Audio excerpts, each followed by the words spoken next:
ते काय सांगाल? पुणे जिल्ह्यामध्ये एक हृदयद्रावक घटना घडली, ज्यामध्ये 4 वर्षाच्या चिमुकलीवर अत्याचार करून तिची हत्या करण्यात आली. काय प्रतिक्रिया राहील आपली? अतिशय निंदनीय ही घटना आहे. महिलांच्या हृदयाला घाव पोचला आहे.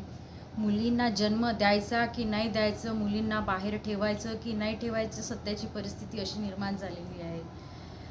अख्ख्या महाराष्ट्रभर या घटना घडत आहे, पण सरकार कुठेच काही करत नाही. आत्ताच अमरावती शहरामध्ये विविध घटना झाल्या, महाराष्ट्रामध्ये विविध घटना झाल्या, पण कुठल्याही गुन्हेगाराला फाशीची शिक्षा देण्यात आलेली नाही.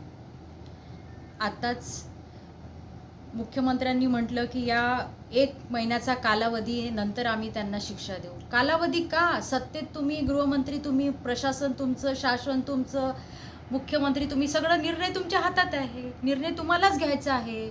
आत्ताच पुणे जिल्ह्यात एका ठिकाणी लग्न समारंभाला सगळे सत्ताधारी गेले असतात. तिथेच पुण्यात जी घटना घडली तिथे त्यांनी भेटसुद्धा दिली नाही.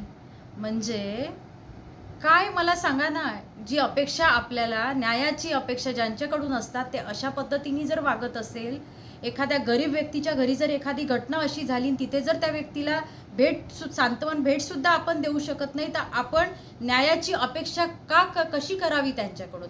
महाराष्ट्रामध्ये एवढे सगळ्या गोष्टी सगळ्या झालेल्या आहेत, परंतु आज सत्ताधाऱ्यांनी अनेक ठिकाणी जेव्हा ह्या काही घटना घडल्या तेव्हा आंदोलनं केली, कॅन्डल मार्च काढला, सगळ्या काही गोष्टी केल्या, परंतु आज ही घटना खूप मोठी आहे, पण याचं कोणीच कुठे काही आंदोलन केले नाही, निवेदन दिले नाही आणि कुठलीच आम्हाला अपेक्षा नाही आहे. फक्त म्हणतात की नारी न्याय वंदन. मला सांगा ना, नारीला कुठे न्याय आहे?